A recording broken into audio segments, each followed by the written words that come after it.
ఉన్న బంగారాన్ని విడిపించి ఆ రోజు ఆన్లైన్ రేటుకే మేము కొంటాం. Sharma gold company. నమస్కారం, వెల్కమ్ టు సుమన్ టీవీ.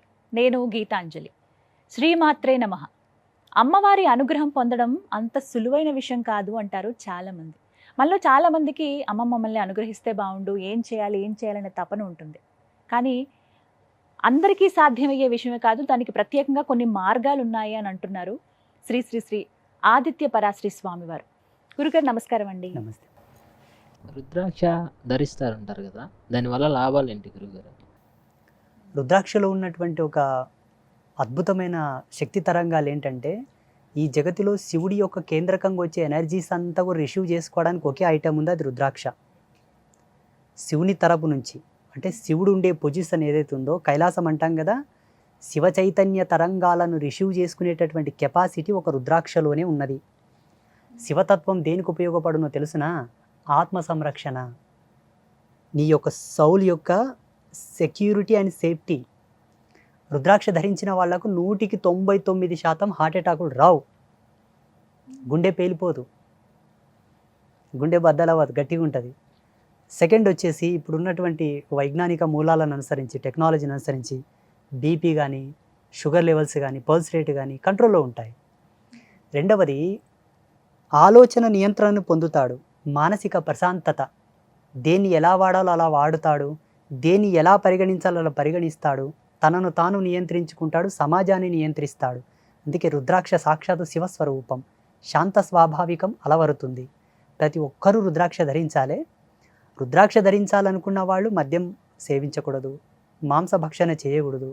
ఒకవేళ మూత్ర విసర్జన చేసిన నీళ్లతో శిరప్రోక్షణ చేసుకోవాలి, మల విసర్జన చేస్తే స్నానం చేసుకోవాలి. ఎందుకోసమంటే రుద్రాక్ష నీ శరీరం మీద ఉందనుకోండి, ప్యూర్ రుద్రాక్ష అది నీ శరీరమునందు ధరించిన తర్వాత, ఇప్పుడు ఈ సెకండ్లో ధరిస్తే 24 గంటల తర్వాత నీ యొక్క నాడీ కేంద్రకానికి దానికి ఒక కనెక్షన్ వస్తుంది, నీ శరీరంతో కనెక్ట్ అవుతుంది. అది నీ జీవ చైతన్య ఆరా సిస్టంతో అది ఏకమైపోతుంది, అది పనిచేయడం మొదలు పెడుతుంది. ఇటువంటి క్రియలకు పాల్పడ్డప్పుడు దాని నుంచి వచ్చేటటువంటి నెగిటివిటీకి, దీని నుంచి వచ్చేటటువంటి పాజిటివిటీకి రియాక్షన్ అయిపోతుంది, డీకంపోజ్ ఏర్పడుతుంది. ఇటు మంచి జరగక అటు చెడు జరగక అగామ్య గోచరం అయిపోతుంది ఈ జన్మ. అందుకే ఇది ధరించిన వంటి ఇది తినకు, ఇది తాగకు, ఇలా ఉన్నప్పుడు ఇలా ఉండు. అంత మంచిని పొందేటప్పుడు ఈ తుచ్చమైన వాటిని వదిలివేయడంలో సందేహం ఏమిటి చెప్పండి? అయితే స్వామి, కొంతమంది ఏం చేస్తారంటే మెడలోకి చేయించుకున్నారనుకోండి, చైన్ లాగాను, అంటే ఒక లాకెట్ లాగా చేయించుకున్నప్పుడు ఆహారం నాన్ వెజ్ తినేటప్పుడు కావచ్చు, ఇలా అంటే వాష్రూమ్స్కి వెళ్ళేటప్పుడు కావచ్చు, అప్పుడు తీసివేస్తారు, మళ్ళీ శుభ్రత మళ్ళీ వేసుకుంటారు. అలా చేయొచ్చా అసలు? ఒకసారి రుద్రాక్ష వేసుకున్న తర్వాత తీయటం, మళ్ళీ వేసుకోవటం అలాంటివి? తీయడం శాస్త్ర ప్రమాణం కూడా, రుద్రాక్ష తీయడం అనేది ఉన్నది. రాత్రి పడక గదిలో భార్యతో సంభోగ ధర్మంలో ఉన్నప్పుడు రుద్రాక్ష తీసి పెట్టాలని ఉన్నది, వాష్రూమ్కి వెళ్ళేటప్పుడు తీసి పెట్టాలని ఉన్నది, ఈ 2 సందర్భాల్లోనే. మూడవది, శ్మశాన వాటికకి వెళ్ళేటప్పుడు తీయాలని ఉన్నది. తక్కిన సమయాల్లో యజ్ఞోపవీతము కానీ, రుద్రాక్ష కానీ, పవిత్రమైన మంత్రపూరితమైన మాలలు.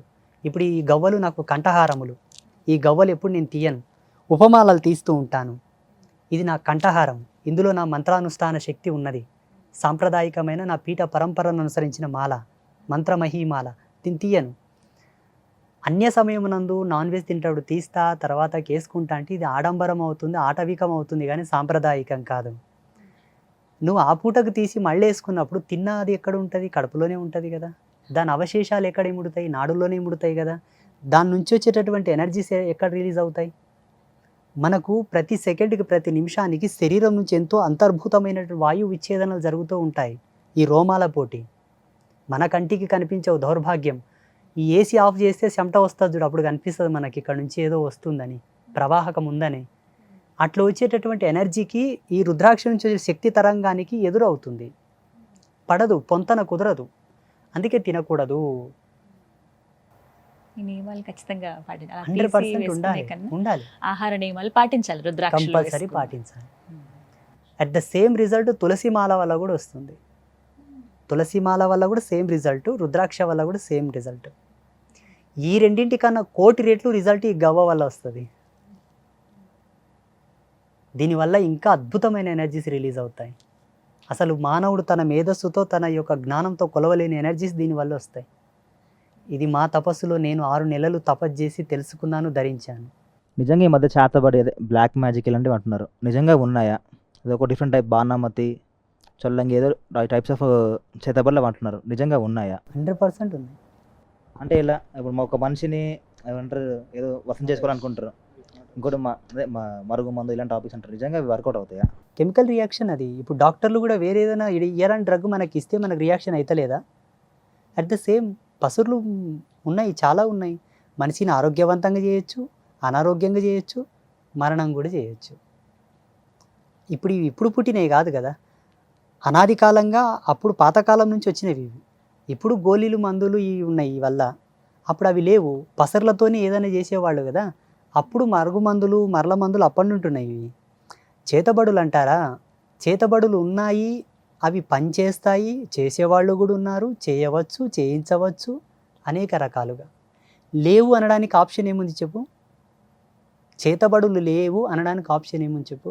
ఉంది అనడానికి 1,000,000 ప్రమాణాలు చూపిస్తాను నేనే సాక్ష్యం దానికి. యాజ్ ఏ సన్యాసిగా, ఒక స్పిరిచువల్ గురువుగా మేము మంచిని ఎంత శోధిస్తామో చెడును కూడా అంతే శోధించాలి. డాక్టర్ కావాలంటే ఫస్ట్ వైద్యం తెలవాలి, వైద్యం తెలవాలంటే ఔషధం తెలవాలి, ఔషధం తెలియాలంటే ధైర్యం తెలియాలి, ధైర్యం తెలియాలంటే ఆయన అన్నిటికీ దూరంగా ఉండాలి. అర్థమవుతుందా? కోసేటప్పుడు ఇది బాడీ కదా ఎట్లా కోత అనుకుంటే ఆయన డాక్టర్ కాడు కదా. నేను సన్యాస ధర్మంలో రాకన్నా ముందే ఎన్నో శాస్త్రాలను శోధించాను నేను. ఎన్ని తంత్రశాస్త్రాలు లేవు మనకు? ఎన్నో ఉన్నాయి. సిద్ధనాగార్జున తంత్రంలో చాలా క్లియర్గా ఉన్నది. ఈజీగా చేయొచ్చు, చేతబడి పెద్ద కష్టమేం కాదు. కానీ అది చెడు కదండి, ఇంకొకరు అవతలోనికి చెడు ఆశించడం అనేది ఎంతవరకు? ఇప్పుడు అమ్మ నేను ఒక మాట చెప్తాను. నీకు రుచిగా కావాలని చెప్పేసి 1 కేజీ చికెన్ తెచ్చుకుంటావు, దాన్ని కోసేవాడికి డబ్బు కావాలి. కోస్తున్న కోడి యొక్క ప్రాణం నీకు అర్థం కాదు, ఆయనకు అర్థం కాదు. ఆయనకు డబ్బు అవసరం, నీకు చికెన్ అవసరం. అది వ్యక్తిగతమైన స్వార్థం. ఈనాడు పుల్వామా దాడి చేసి అంతమంది సైనికులను చంపేశారు, వాళ్ళకేమొస్తుంది? వాళ్ళకి తెలియదా వాళ్ళ మనసులని? అయ్యో ఎట్లా చంపుదామని వాళ్ళకి తెలియదా? కానీ జరిగింది. ఇది వ్యక్తిగతమైన స్వార్థం, వాళ్ళ యొక్క దురాభిప్రాయం, వాళ్ళ యొక్క దురాలోచన. చేసేవాళ్ళు చేస్తుంటారు, చేయించేవాళ్ళు చేయింపజేస్తుంటారు. బలయ్యే వాళ్ళకి నేనేం చెప్తానంటే, చేతబడి క్రియలకు గురి అయ్యే వాళ్ళకి నేనేం చెప్తానంటే, ఏ ఇంట్లో అయితే రోజు ఉదయ సంధ్యలో దీపం వెలిగిస్తారో, ఏ ఇంట్లో అయితే రోజు సాయం సంధ్యలో దీపం పెడతారో, ఏ ఇంటి యజమాని వారానికి ఒక్కసారి అమ్మవారిని దర్శనం చేసుకుంటాడో ఆ ఇంటికి చేతబడు ఎక్కదు. సంకేతాలు ఏమైనా తెలుస్తాయండి?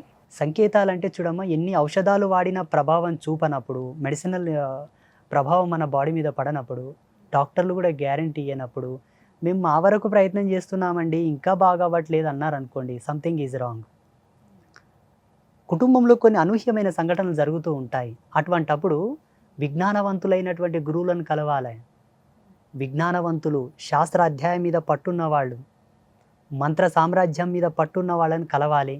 అయ్యా మాకు ఈ సంకేతాలు వస్తున్నాయి, ఇవి ఎందుకు సూచన?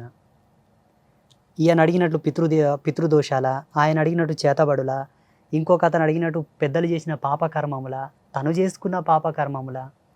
జ్ఞానవంతుడైన వాడు, మంచి నిష్ణాతుడు దాన్ని విశ్లేషిస్తాడు, జాతక పరిశీలన చేసి ఇది ఇందు మూలంగా వస్తున్నది, నువ్వు ఇలా ఉండు, అంతే, తీరిపోతుంది. ఇంకా లేదనుకో, అవతలి వాడు స్వార్థపరుడైతే నిన్ను వాడుకుంటాడు తప్పిస్తే నీ సమస్యను వాడుకోడు. అర్థమవుతుందా? ఇప్పుడు జరుగుతున్నది అదే.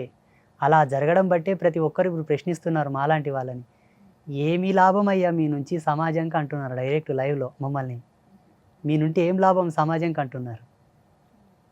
మేము చెప్పడం బట్టే కదా ఈరోజు పుష్కరాలు వస్తున్నాయని మీకు తెలుస్తున్నది. మేము చెప్పడం బట్టే కదా ఈరోజు మీకు గడియారం ఉన్నది. మేము చెప్పబట్టే కదా ఈరోజు మీకు క్యాలెండర్ ఉన్నది. మేము చెప్పడం బట్టే కదా మీకు గ్రహణాలు తెలుస్తున్నాయి. ఒకవేళ మా వల్ల మీకు లాభం లేదనుకుంటే ప్రపంచంలో ఉన్న ఆస్ట్రోఫిజిక్స్ అంతా కూడా డిస్ట్రాయిడ్ చేయండి, నిత్య నూతనంగా ఒక క్యాలెండర్ ఆవిష్కరణ చేయండి, ఒక పంచాంగ రచన చేయండి, చేయండి చూద్దాం. మీకున్న మోడర్న్ సైన్స్ని అనుసరించి చేయండి. ఈరోజు పెద్ద పెద్ద యూనివర్సిటీలలో మన వేద విజ్ఞానాన్ని అనుసరించే రీసెర్చ్లు చేస్తున్నారు. ప్రపంచానికి ఒక సందేశం ఇస్తాను నేను. పాశ్చాత్యులు ఈ దేశం మీదకి రాకన్నా ముందు విదేశాలలో ఏ ఒక్క ఆవిష్కరణ జరిగిందా? విదేశీయులు ఈ దేశం మీదకి రాకన్నా ముందు విదేశాలలో ఒక్క ఆవిష్కరణ జరిగిందా? తిరగలి కూడా లేదు ఆ దేశాల్లో, పిండి రుబ్బుకునే తిరగలి